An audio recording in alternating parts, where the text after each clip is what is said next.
It's that time of the week. It's happy hour presented by Deschutes, joined by Ashley Adamson. I'm Yogi Roth of the Pac-12 Networks.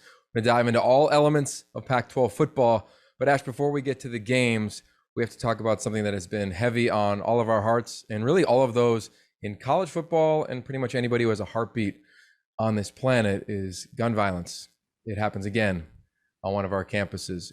You were on the campus of Utah. You saw Aaron Lowe prior to his passing. You did the feature on Ty Jordan that captured the hearts and minds of so many people who saw it on the Pac-12 networks and social media. So I want to open it up with you off the bat. Just an open panel here. How are you feeling? What was it like being in Utah? And how has it been since you returned and heard the news of his passing? You know, Yogs, there's a lot to kind of unpack there. And the biggest thing, and first and foremost, is obviously just my heart is with Aaron Lowe's family, our Utah family. As everyone now knows, he was, fatally shot, as you mentioned, at a party on Saturday night. I saw him after the Washington State game. He was by himself walking out on to the field, and we said hi, congratulate him on a good game. I've gotten closer to the story than I was previously because we interviewed Ty Jordan's family last week in Dallas. And a lot of what we talked about around Ty Jordan's legacy was all of the people that he has inspired and impacted when he was here in a short amount of time. Aaron Lowe being one of those people that we talked about a lot. So I honestly still can't really process it. It's unbelievably tragic that it happened. And then what makes it impossible to really wrap your mind around was the fact that Utah just went through this 9 months ago. And the parallels and connections, so Aaron, for those that don't know, was Ty's high school teammate at West Mesquite in Texas. He was the one who helped convince Ty to come to Utah. They were the best of friends, and you just think about the parallels. So Aaron wore number 22 to honor Ty. He was the first Ty Jordan Memorial Scholarship recipient. And the last game that he ever played in was against Washington State, which was also the last opponent that Ty Jordan played in. The last game that Ty Jordan played in before he passed away on Christmas last year. So it's just too much to make sense of. And I think the biggest thing is just our love is with his family. And whatever this team ends up doing this year, Yogi, whether they don't win another game or whether they run the table, whatever happens, I hope and I believe that Utah fans will pour their love and support into this program because these players deserve it. They need it. And I know that community showed up in a major way for Ty Jordan and his family when he passed away. And I know that they're going to do the same for Aaron Lowe. But yeah, I haven't really been able to find words to express exactly how you kind of handle and process something like this. We should also mention our thoughts are with Brandon Gray, the wide receiver at Washington State, who was shot in Pullman late Friday night. And he's thankfully in stable condition at a hospital. But the families of all those who were impacted by more gun violence this weekend, our hearts and prayers are with you guys. Yeah, you captured it so well on social media with one of your tweets. Within 24 hours, how two players from two teams that are on the same field on Saturday could be subject to that. So echo everything that you say, Ashley. For Utah, they get a bye this week, which is great for them on many levels. So we'll be thinking about them. We'll be tracking them, of course, as the season continues on.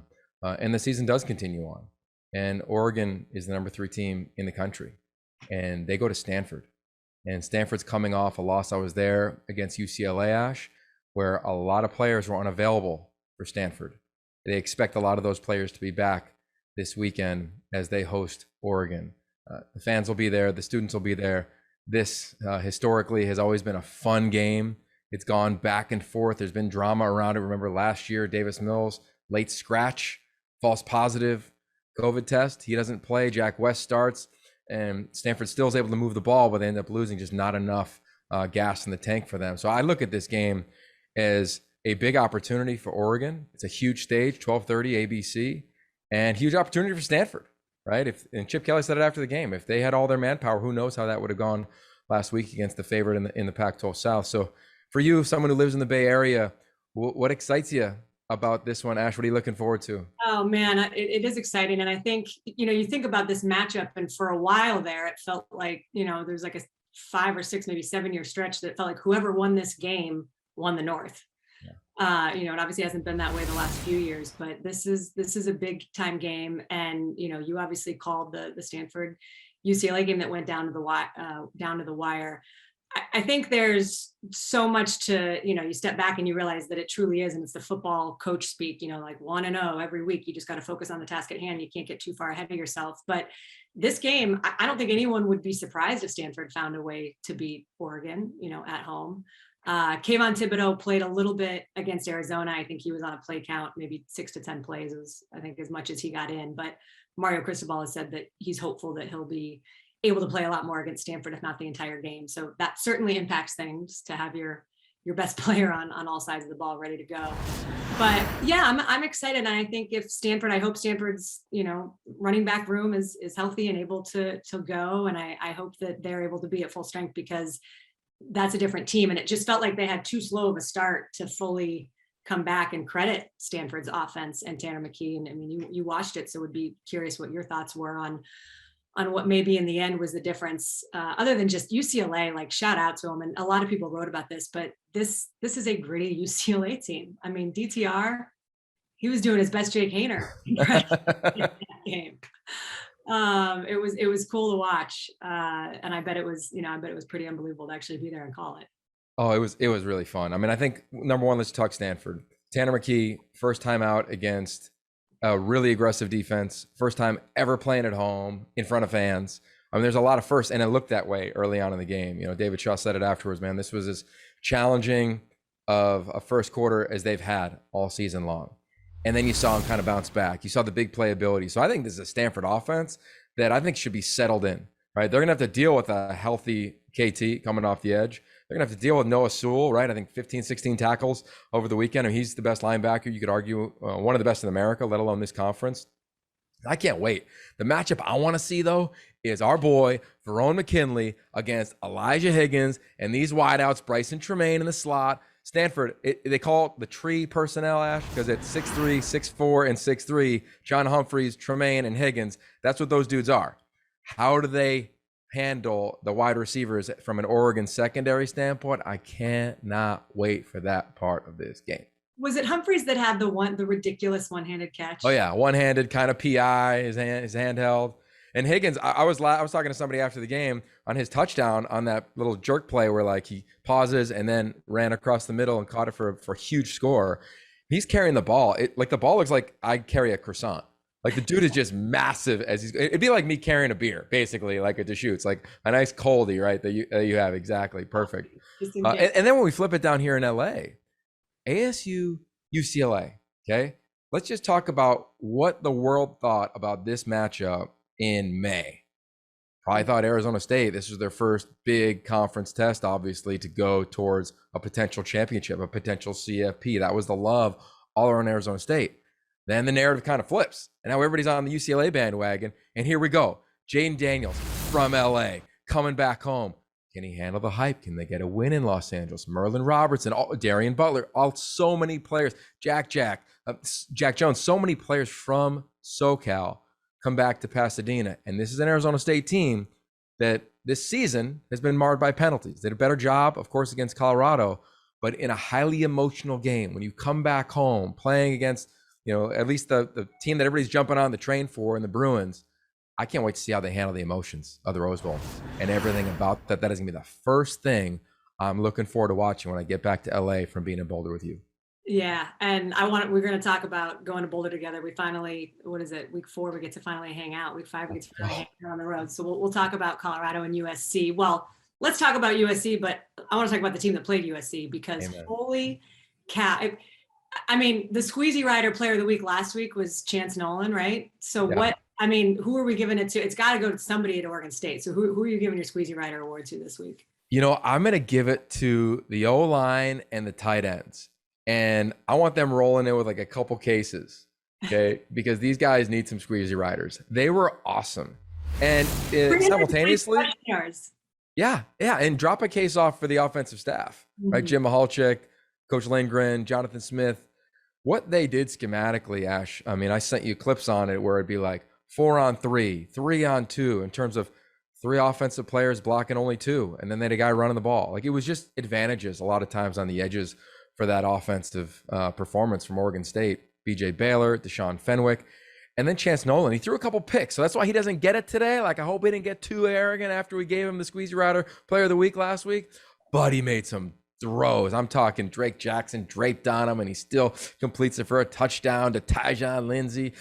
So I was excited to watch them. I'm calling them in 2 weeks on the Palouse against Washington State. And this is a team, when you look at them this weekend, here we go. UW, Oregon State. We no longer can say that Oregon State is like a win on the schedule. Even if you're a lazy fan and one of our friends in the Midwest or the South or the Southeast or the East Coast, Oregon State's legit. And right now, you could say, I could see this game going either way, and it's going to be one in the trenches. And right now, I'd give that nod to Oregon State based on how we've seen them compete throughout the majority, at least after the Purdue game in this season. I just really hats off to Jonathan Smith for what he's doing and what he's building over there. They obviously get that Oregon win last year that felt like the first kind of true signature win under his belt as head coach. But this one, let's remind everybody, Oregon State had not won at the LA Coliseum since 1960. It had been 61 years. 19 years before Jonathan Smith was even born. And he's an LA guy, and we talked about how important and special that was to him and all the tickets that he got. So to have that moment and to beat USC at the Collie, like, just all my hats off to you. And you mentioned it, they're going back to Seattle, which is where Coach Lindgren and Coach Smith obviously kind of got it all started. And that game will be on the Pac-12 Network, 6:00 on Saturday night. Looking forward to that one. But yeah, there's our Squeezy Rider Player of the Week, or Squeezy Rider Award of the Week is going to the O-line and the tight ends. I'm all for that. Yeah, I'm with you. Right, so come on. Yeah, it's good. It's good. Okay, so let's talk about the flip side of that. Obviously, as Trojan fans are feeling a little bit disheartened after watching that game, and wondering about what's going on with a lot of different things, obviously, within the program. And we've talked a lot about the turmoil that you get when you have a fire head coach and Dante Williams come in as interim. Heading into Colorado, a program that is also in desperate need of a win and trying to sort some things out. What stands out to you? What are you looking forward to seeing? And let's start with the USC side. Okay, well, I think the number one thing I'm looking forward to seeing is you. Okay, so maybe you can, I know you can't be packing any Squeezy Riders in there, but I could check a bag.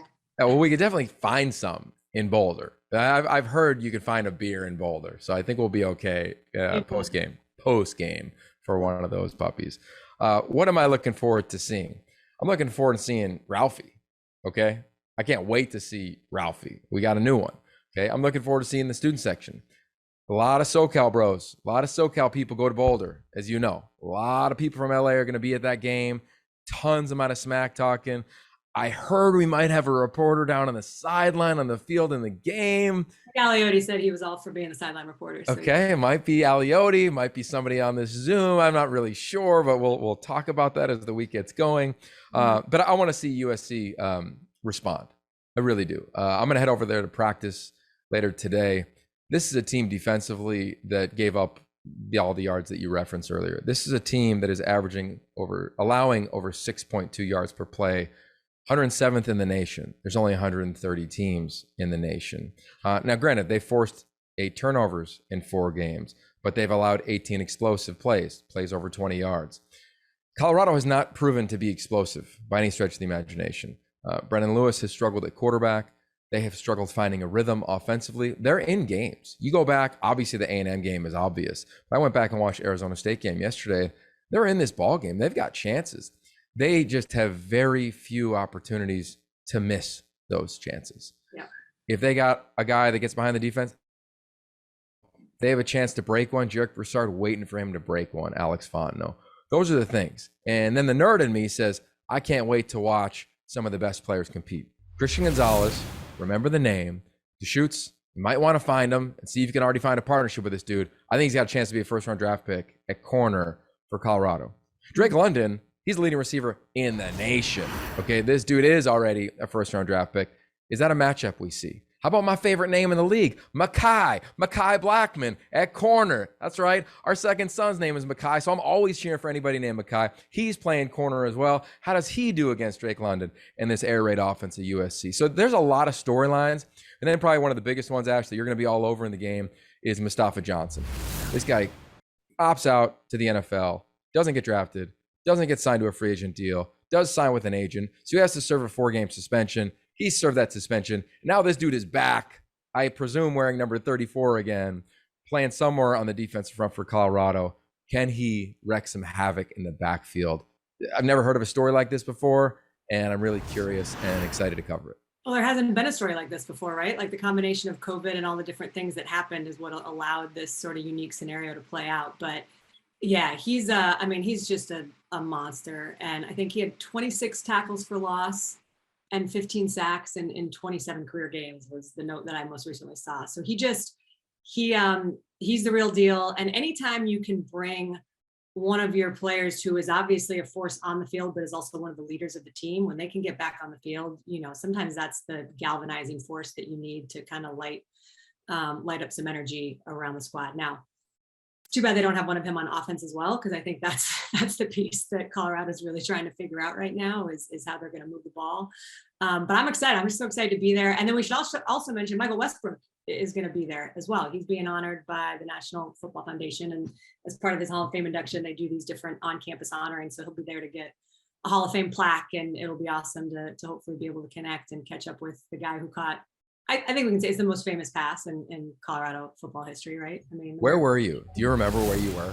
Oh, I don't know if we have time on this specific happy hour to tell you the story about how that catch completely changed my life. I moved to Colorado. I was living in Michigan with my mom, and she was at the game. And she went to both Michigan. She went to Michigan for undergrad and Colorado for grad school.